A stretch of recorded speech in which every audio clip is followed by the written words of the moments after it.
mambo. Vipi, mbona kama vile kuna chuki humu ndani? Sielewi. Kwani unaonaje? Chuki zinatoka wapi? Ndio maana shangaa mke wangu. Na mimi ndo nashangaa. Kwa hiyo ndio maana shangaa na mimi najiuliza, hivi huyu mwanamke tuna chuki? Shida nini mama? Mwanaume tulia. Tena na utulie. Usinipande kichwani sasa. Yaani ninavyoelekea nitakwenda kukutapika sasa. Maana umenifika hapa. Sawa. Hayo tuyaache. Naomba maji ya kunywa bwana.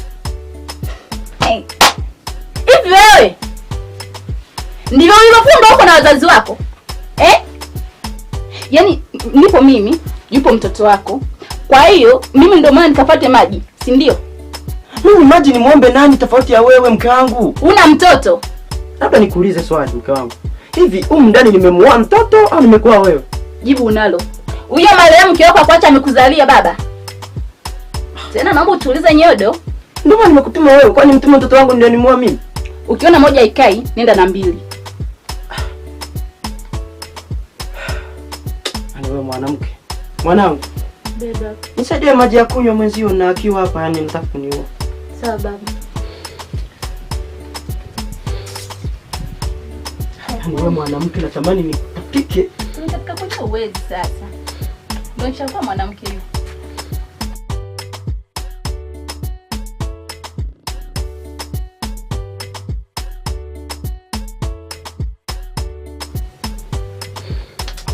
Yaani hata hamu ya maji sina kabisa. Yaani wewe mwanamke.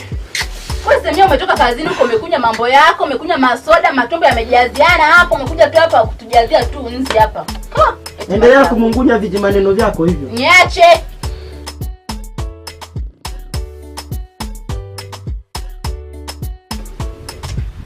Karibu sana rafiki yangu. Sisi nashukuru sana. Karibu sana umekuta humu ndani, tunamshukuru Mwenyezi Mungu tu wazima wa afya. Kwa kweli tunamshukuru Mwenyezi Mungu. Tunaendelea vizuri. Nilipita njia panda kule nikaamua leo ngoja nipite kwa ndugu yangu hapa. Kwanza nimwangalie. Aisee nashukuru sana. Vipi? Shemu anaendeleaje? Shemeji Aisha anakusalimia na anaendelea vizuri. Na mimi namsalimia bwana. Nifikishie salamu zangu.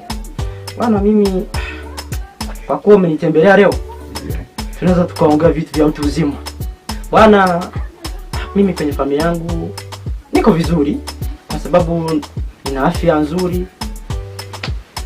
Lakini changamoto bwana za familia rafiki yangu. Changamoto? Changamoto. Yaani mtu wangu ndani amekuwa kizungumkuti. Ndugu yangu. Sizungumzia habari za mke wako. Hamna. Wanawake wote ndio walivyo. Na ukienda nyumbani kwangu, mke wangu ni hivi hivi unavyomuona mke wako. Shida nini kwani wanawake sasa hivi wamekuaje? Mimi sijui. Nakumbuka msemo wa babu zamani. Alikuwa akisema kwamba waliooa ni wale wa zamani, lakini wa sasa hivi kwa kweli ni mtihani. Hivi mume wangu. Huyu rafiki yako amekuja hata kukutembelea. Lakini nashangaa ndo kwanza unatoa siri za humu ndani kwetu. Yeye zinamhusu nini? Sikiliza wewe mwanamke. Huyu ni mume mwenzangu. Ndipo unanisikiliza? Na kinachonisibu humu ndani, rafiki yangu inapaswa ajue. Ajue? Haiwezekani mimi wewe mke wangu nikutume maji ya kunywa, ukatae kuniletea maji ya kunywa, mtoto wangu ananiletea maji ya kunywa. Rafiki yangu. Hii inaonyesha picha gani? Sasa, akishajua wewe ndo anakusaidia nini?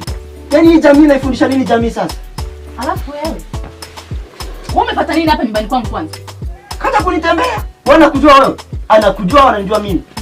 Sasa kama mimi anijui itakuwaje unamuelezea mambo yangu? Sini Kwa sababu ya tabia zako mbaya ndio maana. Haya, mgeni baba, inatosha. Hapa ni nyumbani kwangu. Haya, mguu uliokuleta ndio huo mguu kutoa nyumbani kwangu. Rafiki yangu. Sikiliza nikwambie. Naomba utoke.